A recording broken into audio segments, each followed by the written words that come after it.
Uno. Gracias, mi hermano. Qué bueno que un gran grupo ha venido para alabar al Señor en esta mañana, para reforzar sus pilas espirituales y para poder estar animados con la palabra del Señor. Como el tiempo es limitado, no voy a hablar mucho de mí, solo quiero presentarme, mi familia que no está aquí presente, pero para que conozca, así que tengo familia. Tengo el privilegio de pastorear en la Iglesia Bautista Bíblica en el pequeño estado de Rhode Island, en los Estados Unidos. Tengo mi esposa, Soribel, de casi 19 años, y tenemos siete muchachos, gracias a Dios, de 17 años para abajo. Y es bendición, ¿verdad?, poder servir al Señor. Mucha risa, murmuración, ¿qué está pasando? Es una bendición, mis hermanos. Los hijos son bendición del Señor. Quiero ver. ¿Quién de aquí vino de una familia grande? De 6 hijos para arriba. ¿Quién vino de una familia grande? Levanta la mano. ¿Quién tiene 6 hermanos o más?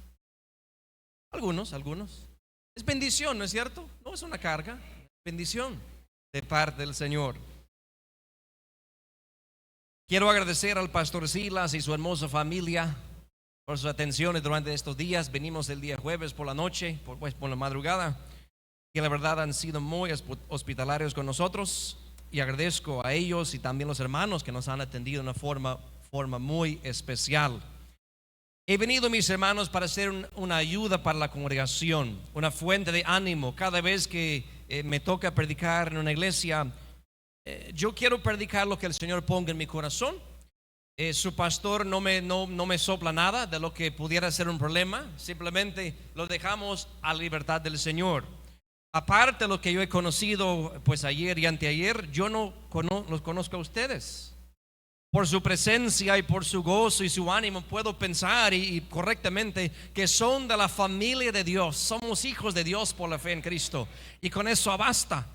Ahora, su nivel de consagración, devoción y servicio al Señor, usted lo sabe, Dios lo sabe y su pastor lo sabe.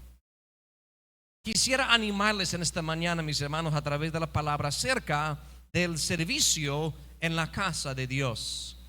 Quiero que abran sus Biblias, por favor, 1 Crónicas capítulo 9. 1 Crónicas capítulo 9. Y antes de leer este pasaje, yo sé que muchas personas al inicio del año se esmeran por leer la palabra de Dios de tapa a tapa, ¿verdad? Génesis, Apocalipsis. Y qué bueno, ¿verdad? Los que inician haciendo eso. Y les voy a decir lo que pasa. Génesis es un libro muy interesante. Éxodo también. A mediados de Éxodo se pone un poquito más difícil, con la descripción del tabernáculo y todo eso. Y uno luego sigue adelante y llega a Levítico. Y luego muchas cosas de ofrendas y animales, y uno dice, pues ¿qué está pasando, verdad? Y persevera. Lee Números, muy interesante. Deuteronomio, pues un repaso de todo. Josué, Jueces y Ruth y Samuel y Primera de Reyes, muy emocionante, muchas historias ahí. Y luego llega a Primera de Crónicas, capítulo 1 a 9. Puras genealogías, puros nombres de ciudades y de personas. Estoy seguro que más de alguno, al llegar a estos capítulos, tiró la toalla. Digo, Señor, ya no puedo más. Yo no sé por qué tienes tantos nombres. ¿Qué beneficio puede traer a mi vida personal leyendo la genealogía? Si este hijo de aquel, y ese tuvo 6 hijos, y ese 3 hijos, y ¿qué beneficio hay para mi vida? Si me permiten, esta mañana quisiera tomar 1 Crónicas capítulo 9, un capítulo que tal vez muchos pasen por alto porque es puros nombres, y animarles en su servicio al Señor. Vamos a leer, mis hermanos, 1 Crónicas capítulo 9, y vamos a leer, solo para iniciar, desde versículo 10 hasta el versículo 16. Capítulo 9, verso 10 al 16. Si tienen la costumbre de ponerse de pie, pueden hacerlo. Leeremos la palabra de Dios y luego vamos a orar para que Dios bendiga esta predicación. 1 Crónicas 9, de versículo 10 al 16. Dice la Biblia: y de los sacerdotes, Jedaía, Joirab, Joaquim, y hijo de Hilquías, hijo de Mesullam, hijo de Sadoc, hijo de Merayot, hijo de Ahitob, príncipe de la casa de Dios. y Adaías, hijo de Jehoram, hijo de Fasur, hijo de Maquías, y Amasaí, hijo de Adiel, hijo de Jasera, hijo de Mesuyam, hijo de Mesiyemit, hijo de Immer, y sus hermanos, cabezas de las casas de sus padres, en número de 1760, hombres de gran eficacia en la obra del ministerio de la casa de Dios.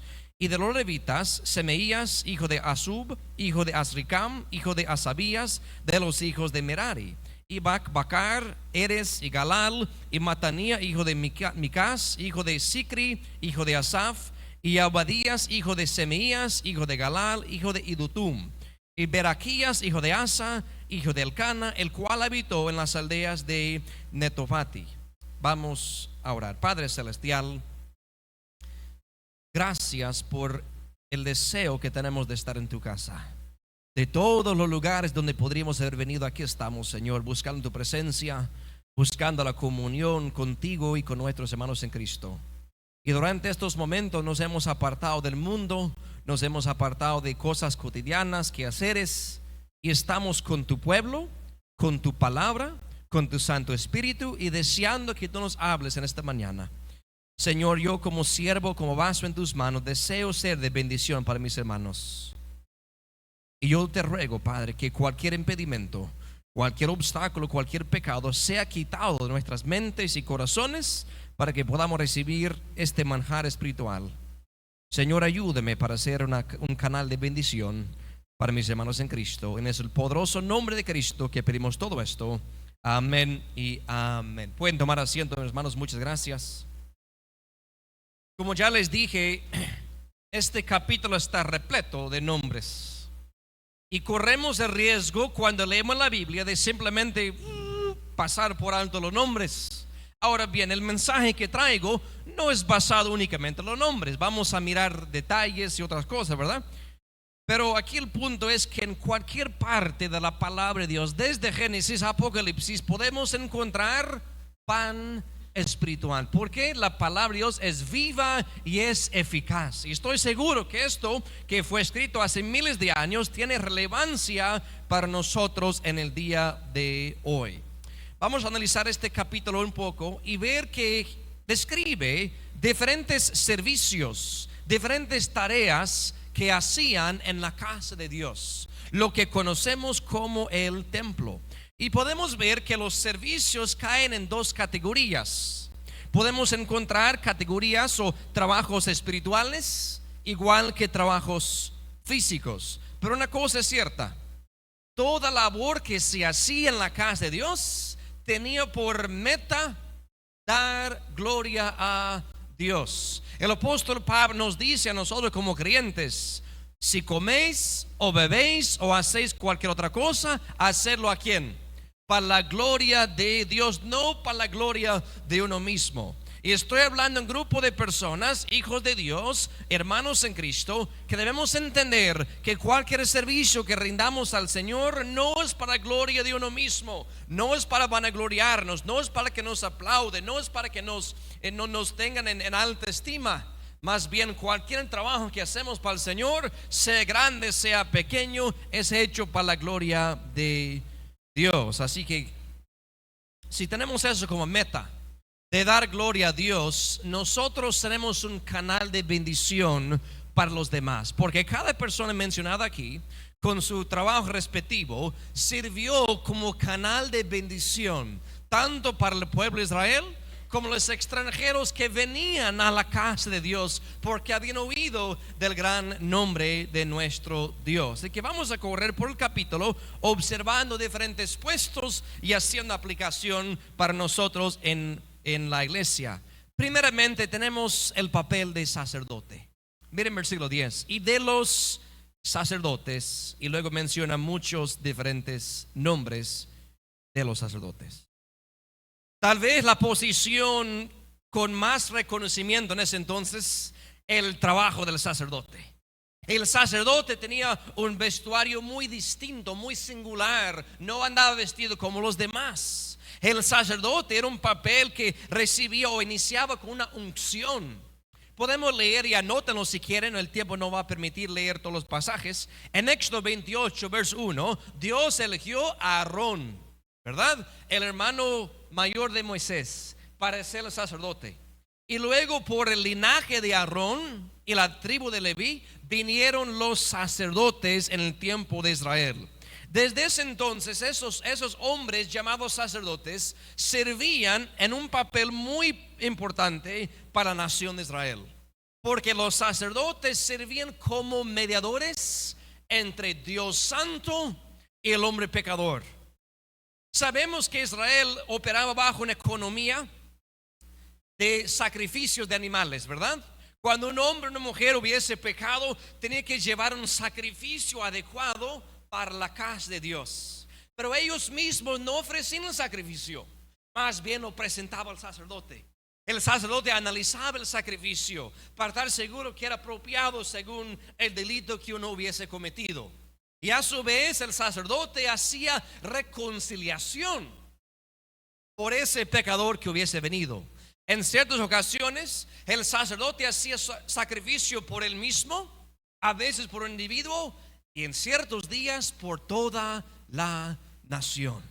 El sacerdote sin duda era un papel demasiado importante en la historia de Israel. Y en la casa de Jehová él sirvió como mediador, intercesor entre Dios santo y el hombre pecador. Ahora obligaba que el sacerdote viviese una vida santa, bien parecido a lo que encontramos en el Nuevo Testamento, tanto en Timoteo como en Tito, los requisitos de un anciano o de un obispo, de un pastor, de un diácono, alguien que quiere ejercer ministerio público en la casa de Dios. Un requisito es que sea santo. Ahora, pensemos en la lógica de Dios. ¿Por qué es necesario que el hombre que va a servir como mediador entre Dios y los hombres en el Antiguo Testamento, por qué sería necesario que ese hombre fuese santo? Porque era representante de Dios en la tierra. No estoy diciendo que era Dios en la carne. Él representaba tanto la ley de Dios como el camino para el que el pecador fuese reconciliado con Dios. De hecho, tenía una corona, una mitra, que su escritura decía santidad a Jehová. Y continuamente era necesario que este sacerdote viviese en santidad. Decía el salmista, Salmo 23, verso 5, la santidad conviene a tu casa.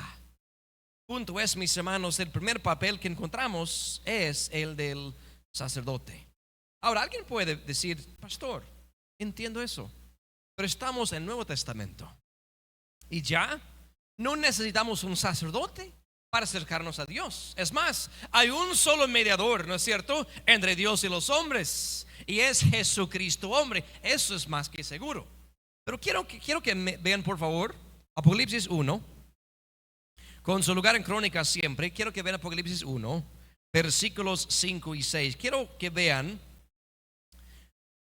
la manera interesante en que el apóstol Juan describe a los creyentes. Apocalipsis 1, versículos 5 y 6. Dice de Jesucristo, el testigo fiel, el primogénito de los muertos y príncipe de los reyes de la tierra, al que nos amó y nos ha lavado de nuestros pecados con su sangre. Paremos ahí. ¿Quiénes son los que han sido lavados de sus pecados por la sangre de Cristo? ¿Cómo llamamos a ese grupo? Salvos, redimidos, hijos de Dios. Para que sepamos de quién estamos hablando, ¿verdad? Hijos de Dios. Verso 6. Y nos ha hecho reyes y sacerdotes para Dios y su Padre. A él sea gloria, imperio para siempre, jamás. Amén. Mis hermanos, sin duda el apóstol Juan llama a los hijos de Dios con el mismo término que entendemos del Antiguo Testamento. Somos llamados sacerdotes. Ahora bien, ¿de qué manera un hijo de Dios puede servir como sacerdote? No olvidando lo que les dije al principio. El sacerdote era aquel que intermediaba entre Dios santo y el hombre pecador. ¿De qué manera el creyente puede cumplir ese papel hoy en día? Ya les digo. 2 Corintios capítulo 5. 2 Corintios capítulo 5. Un papel muy importante tenemos los hijos de Dios. 2 Corintios 5, verso 19 y 20. Dicen así: porque ciertamente Dios estaba en Cristo, reconciliando el mundo así, no imputándole sus pecados, y puso en nosotros la palabra de la reconciliación. Así que somos embajadores en nombre de Cristo, como si Dios rogase por medio nuestro. Os rogamos en nombre de Cristo, reconciliaos con Dios. ¿Lo vieron? El papel importante que tenemos los hijos de Dios, de ser embajadores, que es representamos a Dios. ¿Y cuál es la palabra? ¿Cuál es el mensaje que Dios nos ha dado? El mensaje que predicamos en nombre de Cristo. El mensaje no origina conmigo, es un mensaje que el Señor me ha encargado. Es de predicar al mundo: reconciliaos con Dios. La única diferencia entre los sacerdotes del Antiguo Testamento y nosotros con ese papel de sacerdote hoy en día es que nosotros no somos el mediador. Más bien anunciamos de aquel que es el mediador. Decimos al hombre pecador, decimos al vecino perdido: hay reconciliación en Cristo Jesús. Cristo ha derramado su sangre por ti para que tú seas salvo. Eso es el papel del sacerdote en el Nuevo Testamento. Vuelven a Crónicas, por favor, capítulo 9. Porque van a ver, aparte de su papel y su función como mediador, encontramos que eran hombres santos, hombres que vivían de acuerdo a la palabra de Dios. Pero luego hay otra descripción, y está al final del verso 13. 1 Crónicas 9:13 al final dice: hombres de grande eficacia en la obra del ministerio en la casa de Dios. ¿Qué es? ¿Qué significa ser un hombre eficaz? Es una palabra tal vez muy común. ¿Qué es ser una persona eficaz? Aquí te va la definición del diccionario: capaz de lograr el efecto que se desea o se espera. Esto es, cuando alguien es una persona eficaz, no solamente tiene una visión de algo, tiene un sueño de algo, tiene una ambición de hacer algo, más bien lo llevan a cabo. Encontramos que los sacerdotes en esta historia no solamente deseaban hacer cosas para el Señor, más bien buscaban la manera de llevarlo a cabo. Son hombres ardientes en espíritu, son hombres activos. El apóstol Pablo nos aconseja como cristianos en Romanos 12 verso 11 de no ser perezosos, sino ardientes en espíritu. Así que el primer papel que estamos analizando en el Antiguo Testamento, en la casa de Dios, el trabajo de sacerdotes. Hoy en día se aplica a personas quienes anuncian la palabra de reconciliación, la palabra del evangelio. Personas activas, no solamente dicen: quisiera un día ser un ganador de almas, quisiera un día predicar el evangelio, más bien lo llevan a cabo. Y yo estoy seguro de una cosa, estoy seguro: que el pastor que ustedes tienen, si usted le dice: pastor, yo quisiera predicar el evangelio, compartir el evangelio, pero no sé cómo hacerlo, tengo miedo, no soy bueno para hablar, se me tiemblan las canillas cuando me toca hablar, él le va a ayudar a ponerse activo y ser un hombre eficaz, una mujer eficaz en la promulgación de la palabra de Cristo. Ahora seguimos en la historia, porque como les dije, tal vez el sacerdote es el más reconocido, porque él tiene su vestuario especial, ¿verdad? Él habla al pueblo acerca de Dios. Pero quiero que bajen a verso 17 ahora. Verso 17, y leeremos 17 al 25. Y los porteros, Sayum, Acub, Talmón, Aimán y sus hermanos. Sayum era el jefe. Y hasta ahora entre las cuadrillas de los hijos de Leví han sido estos los porteros en la puerta del rey que está al oriente. Y Sayum, hijo de Coré, hijo de Abiasat, hijo de Cora, y sus hermanos los coreitas, por la casa de su padre, tuvieron cargo de la obra del ministerio. Guardaban las puertas del tabernáculo, y sus padres fueron sobre la cuadrilla de Jehová, guardas de la entrada. Y Finés, hijo de Eleazar, fue antes capitán sobre ellos, siendo Jehová con él. Y Zacarías, hijo de Meselimía, era portero de la puerta del tabernáculo del testimonio. Todos estos escogidos para guardas en las puertas eran 212 cuando fueron contados por orden de sus linajes en sus villas, a los cuales constituyó en su oficio David y Samuel el vidente. Así ellos y sus hijos eran porteros por sus turnos a las puertas de la casa de Jehová y de la casa del tabernáculo. El segundo oficio, el segundo servicio que encontramos en este texto eran los porteros. Los porteros. Estos hombres fueron encargados con la vigilancia de las puertas y la entrada a la casa de Dios. Eran bastantes hombres, dice que eran 212 hombres que llevaban este oficio. Aparentemente, solamente aparentemente, su oficio era sencillo: guardar las puertas del tabernáculo, como dice verso 19, ¿verdad? Abrían las puertas a las personas que querían entrar a la casa de Dios. Pero cuando analizamos el papel de un portero en la Biblia, encontramos que es mucho más que simplemente abrir la puerta para una persona que quiere entrar y echar llave a la puerta cuando es tiempo de salir. Más bien van a 2 Crónicas 23. 2 Crónicas 23, lo que van a entender es que el trabajo del portero era muy, pero muy importante. Y cuando yo menciono los oficios, iniciamos con sacerdote, ahora con portero. No crea que estoy diciendo en lugar de importancia, que el uno es más importante que el otro. Todos tienen su función para que todo obre bien en la casa de Dios. 2 Crónicas 23, miren versículo 19. Puso también porteros a las puertas de la casa de Jehová, para que por ninguna vía entrase ningún inmundo. Ya veo entonces, los porteros eran responsables para que no entrase inmundicia a la casa de Dios. Si la santidad conviene en la casa de Dios y Dios requería la santidad, no era para que cualquier persona inmunda queriendo contaminar la casa de Jehová entrase por allí. Siempre existe el peligro de que el pecado y la inmundicia entre en la casa de Dios. Y deben saber una cosa: no es el trabajo del sacerdote para poder vigilar las puertas de quienes estén entrando y con qué agenda traen. Si nos fijamos, ese trabajo de guardar, defender, vigilar las entradas a la casa de Dios eran de los porteros, y los porteros eran más numerosos que los sacerdotes. ¿Cuál es el punto, mis hermanos?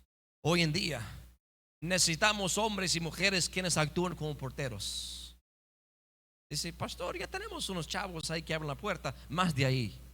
Necesitamos personas que van a estar vigilando por si entran personas sospechosas a la congregación, personas que vienen con motivos siniestros a la congregación, personas que vienen para entrar falsas doctrinas a la congregación. Su pastor es una sola persona. Sí hay ancianos, sí hay diáconos, pero qué bueno fuera que hubiese abundancia de porteros siempre al atento, escuchando por si viene gente inmunda para contaminar la casa de Dios. Vemos esto bíblicamente. El trabajo de un portero es muy necesario. Miremos otra vez Crónicas 9 verso 24. Capítulo 9 verso 24. Y estaban los porteros a los 4 vientos, al oriente, al occidente, al norte, al sur. Miren, todos lados protegidos por los porteros. ¿Saben por qué? Porque Satanás es muy astuto. Y si no puede entrar por ahí porque ahí es muy guardado, va a entrar por allá. Y si por ahí con los jóvenes no entra, va a tratar con los niños. Y con los niños no entra, va a tratar por las mujeres. Y por las mujeres no, por los varones. Él siempre va a buscar una pequeña abertura para él meter su pie cochino en la casa de Dios. Y qué bueno que el patrón bíblico que tenemos es que los porteros estaban vigilando cualquier dirección, de este a oeste, de norte a sur. Cada entrada, fuese ventana, fuese puerta, estuviese bien vigilada por estos hombres capaces, los porteros. En Juan 10, 1 al 3, Cristo dice: el portero conoce el buen pastor y le da la entrada. Un portero de la iglesia puede ser aquel que no permite entrar cosas que pueden ser perjudiciales a la salud de la iglesia. Pablo habla a los ancianos en Éfeso en Hechos 20:28 y manda a los ancianos a velar por sí mismos y el rebaño. ¿Por qué? Porque vendrán lobos rapaces. ¿Y qué pasa si no hay porteros? ¿Qué pasa si todo el mundo está ya dependiendo del sacerdote, dependiendo del anciano a que haga el trabajo de portero? No, hombre, van a entrar los lobos rapaces y van a hacer daño a la congregación. Pero si usted, como oídos y ojos de portero, vigila por el bienestar de su congregación, entonces la iglesia va a estar bien protegida. Pero luego yo pienso en otra cosa también, del trabajo de portero. Pues ayer lo experimentamos, ¿verdad? Uno anda en la carretera, en la calle, y hay restaurantes que tienen personas que están en la entrada, ¿no es cierto? Que están haciendo señales para que entre a comer. Y estoy seguro de una cosa: eso ayuda a que la gente vaya para aquel lugar. ¿Quiénes podrían ser los porteros de la iglesia hoy en día en ese aspecto? Juan capítulo 4, ya les digo, Juan capítulo 4. Los porteros pueden señalar al pecador donde el pecador puede encontrar el perdón de pecados. En Juan capítulo 4 era una hermosa historia de la mujer samaritana, ¿verdad? Que se encontró con el Señor. Luego, cuando regresó a su comunidad, comenzó a hablar a todos acerca de este hombre que ella dijo es el Mesías. Y mire el trabajo que ella hace como buena portera. Juan 4, 29. Perdón, del 28 al 29. Entonces la mujer dejó su cántaro y fue a la ciudad y dijo a aquellos hombres: venid, ved un hombre que me ha dicho todo lo que he hecho, si quizá es este el Cristo. Necesitamos porteros en este sentido también. Tal vez no llamados a ser el sacerdote, tal vez no llamados a tener un papel muy grande así a la vista en la congregación, pero hombres y mujeres, niños y adolescentes quienes dicen: bueno, venid a la casa de Dios para escuchar de un Salvador que los ama y los quiere salvar. Yo no tengo mucho conocimiento todavía, pero venid y ved, escuche un mensaje de la palabra de Dios. Allí está el deber de cualquier hijo de Dios, de invitar, de traer a la casa de Dios para que escuche el mensaje del evangelio. Así que tenemos el trabajo del portero. Luego regresen a Crónicas 9. Crónicas 9, versículo 26 al 32. Encontramos otros papeles en la casa de Dios. Capítulo 9, versículo 26 al 32. Porque 4 principales de los porteros levitas estaban en el oficio y tenían cargo de las cámaras y los tesoros de la casa de Dios. Estos moraban alrededor de la casa de Dios porque tenían cargo de la guardia y el de abrir aquella todas las mañanas. Algunos de estos también tenían cargo de los vasos del ministerio, los cuales se metían por cuenta y por cuenta se sacaban. Y otros de ellos tenían cargo de la vajilla y de todos los vasos del santuario y de la harina, del vino, del aceite, del incienso, de las aromas. Y algunos de los hijos de los sacerdotes hacían los ungüentos aromáticos. Y Matatías, uno de los levitas, primogénito de Sayum Coraíta, tenía cargo de las cosas que hacían en sartén. Y algunos de los hijos de Coat y de sus hermanos tenían cargo de los panes de la proposición, los cuales ponían por orden cada sábado. El tercer puesto que encontramos, y la verdad es un conjunto de puestos, y intitulado puestos administrativos. Puestos administrativos. En estos versos vemos una lista de quehaceres que eran necesario hacer. Tanto como el sacerdote, tanto como el portero, eran cosas que se tenían que hacer, pero probablemente no recibían el mismo reconocimiento que los demás. Por lo visto, los porteros ayudaban en desempeñar esto como parte de sus deberes. Primeramente, en verso 26 encontramos a aquellos que tienen cargo de las cámaras y del tesoro. Esto es bien parecido a lo que conocemos como el tesorero en la casa de Dios. Ustedes saben que los diezmos en ese entonces no eran monedas por lo común, no eran fichas, más bien eran las primicias de la cosecha de las personas. Si fuesen frutos, vegetales, fuesen borregos, lo que fuese, traían a la casa de Dios. Imagínense si recaudamos una ofrenda y cada quien trae su oveja ahí, un buey o su canasta de verduras. ¿Qué se va a hacer con todo eso? Allí entra el papel de los que tenían guarda de los tesoros. Personas que recibían los diezmos de las personas y ponían en cada lugar lo que le correspondía. Malaquías 3:10 habla de esto: traer los diezmos al alfolí. Mis hermanos, era un trabajo que, como digo, tal vez no recibía mucho reconocimiento, pero si no se hiciera, no, hombre, la casa de Dios se convierte en zoológico, animales por todos lados y un reguero de comida. Pero gracias a Dios por aquellos hermanos que tenían el cargo del tesoro. Hoy en día, pues lo más común, no lo único, pero lo más común es traer dinero a la casa de Dios. Aunque cuando estuve en Perú, yo vi que traían sus cosechas a la casa. Correcto, perfecto, si lo que tienes, tráigalo, no hay problema. Y estoy seguro que en esta congregación hay personas que reciben los diezmos y hacen todo lo que hay que hacer con el dinero, pagando facturas, asegurándose que hay esto y que hay el otro, cosa que al parecer es insignificante, pero si no se hiciera, imagínense, llegan al culto un día y no hay aire, no hay luz. ¿Por qué? Bueno, nadie pagó la factura.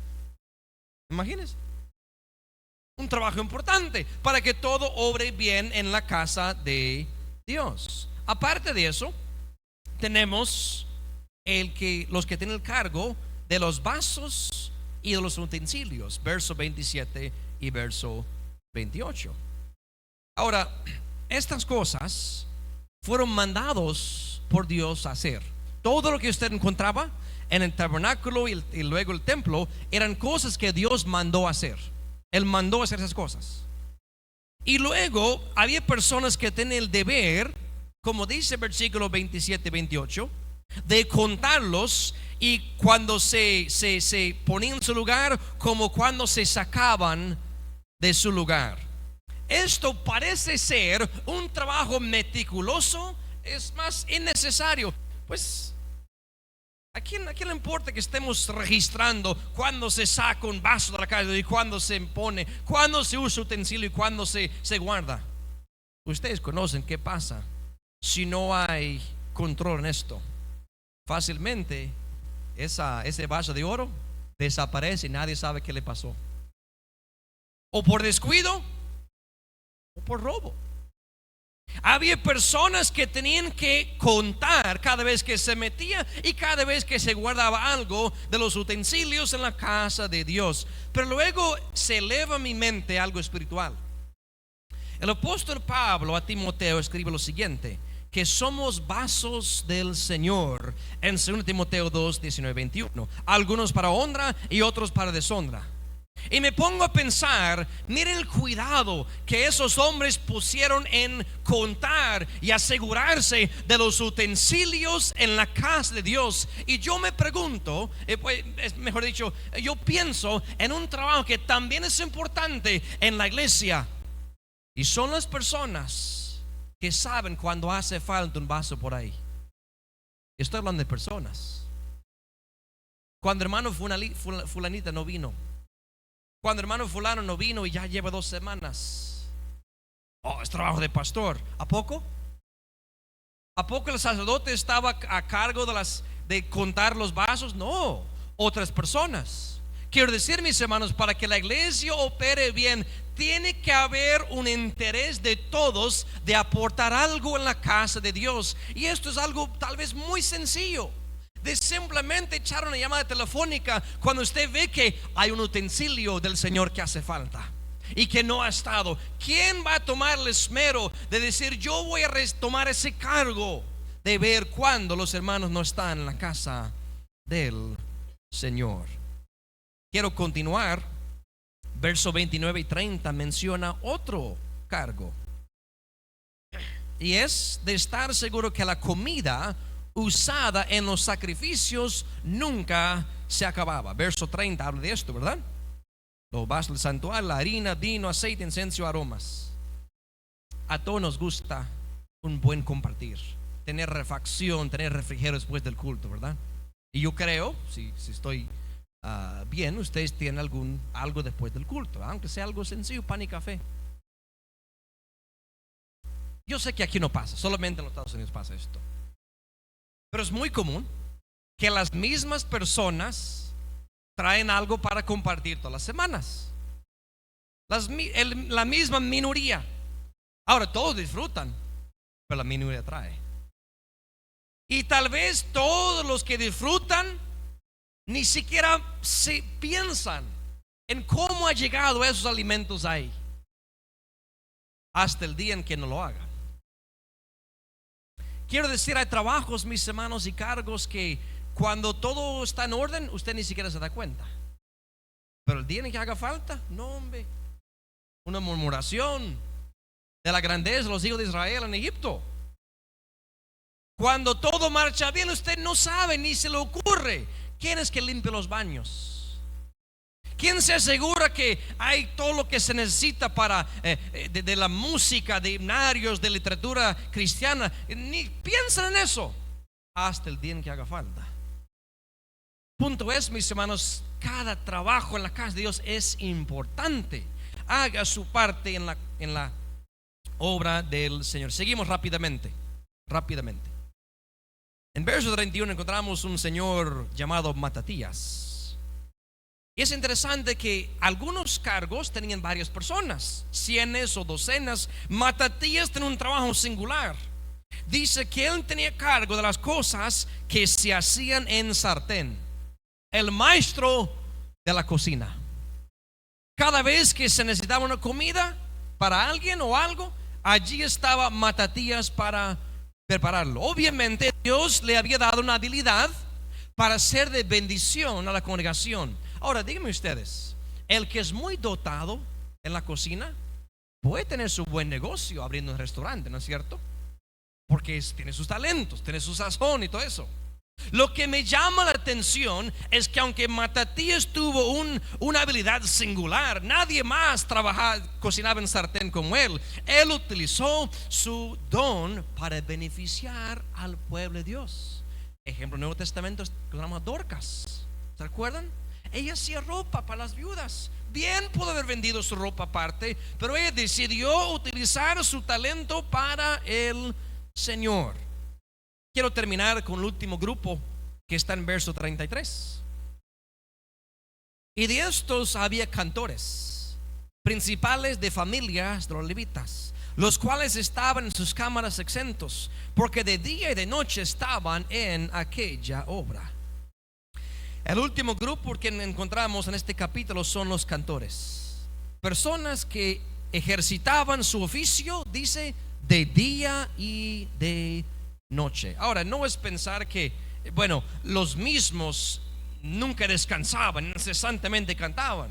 Obviamente había una rotación.